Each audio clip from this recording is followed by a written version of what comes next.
I know a lot of you guys were waiting on this video. The video where I further explain my thoughts on Jump Force Season 3 teasers that's been dropped by the Latin American social pages. I will go on a record and say I've stated a couple days ago to take this with a grain of salt. In this video, I will explain everything we know about the state of Jump Force and why Season 3 is pretty much set in stone. Next.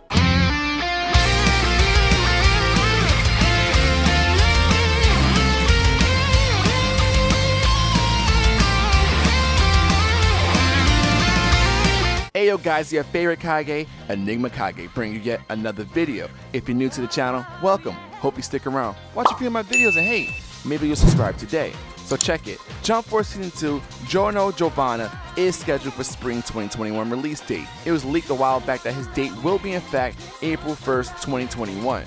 So that means we pass holders will get Giorno Giovanna on the 28th, which is roughly 2 weeks from today. I'm excited for any new content that gets dropped on the server, so Giorno will likely change the meta, and the CAC will in fact get his ability to heal. That could end up being, somewhat scary in the long run. You guys got marathon people that run around the stage, and you got Kage assist that can at least buy you some time to heal. Anyway, Jump Force Latin Division completely went off the schedule and started a campaign for what looks like to be Jump Force Season 3. Campaigning and marketing world is usually done to generate impressions or clicks to whatever they are targeting. This time around, they're targeting their new newsletter with using Jump Force future characters as the focal point. Okay, one would say, well, maybe these are old ads that they have scheduled already. Even if so, would you go through the trouble of making a graphic for a newsletter on a 2-year-old game? Nah. To further my discovery, both Bandai Brazil and Latin America has their own version of the same ad. Not only that, they have a version for Instagram as well. Once again, I'm not going through the trouble of making graphics for nothing. Let's look deeper into these graphics, shall we? If you look at Bandai Namco Brazil, their tweet translates, "I'm not going to tell you what to do. It's good to subscribe to my newsletter to be the first to have the release dates for the next Jump Force characters." Look, Bandai is good for being a bit late on some things, but one thing they do not do is false advertisement. To be fair, Latin American Bandai jumped the gun in 2019 saying that the game will be in English and Japanese with Spanish subtitles. I think this was actually interpreted wrong. I believe they were actually saying that the advertisement for the game will be pushed out to English and Japanese viewers with Spanish subtitles. Correct me if I'm wrong. Yoruichi trailer was available in Japanese and English translated, but the video didn't appear translated in any other language. If we look further into the same advertisement, the ad says, "Discover who the next characters are." Yes, plural. If this is an ad to get me hyped up for Giorno, one man, then this is in fact false advertisement. I do not think that's the case. If you look closely at the images, these 6 boxes must indicate 6 potential characters. These look like 6 windows with little buttons that would then be used later in the newsletter to reveal a character, maybe each month or every 2 weeks, however they're going to do it.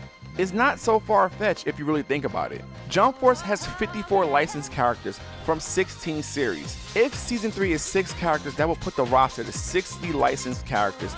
I would say a 64 character roster, 3 boss characters plus a CAC sits kind of right with the community. Ending this series on a solid even 60 makes a whole lot of sense to me. Another reason Jump Force will continue is because the Switch version has just now caught up to the rest of the platforms.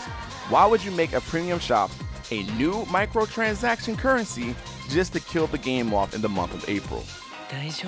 We have to start using our brains sometimes.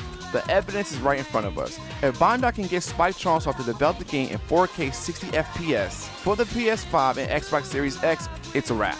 Right now, we're just gonna have to play the waiting game. The pieces of the puzzle is scattered everywhere. We just have to see how this is gonna be formed. Giorno drops on the 28th of March. I expect his patch to be massive to get us through spring and enter the summer season. The data miners are already itching for the next patch. I have 0 doubts, okay?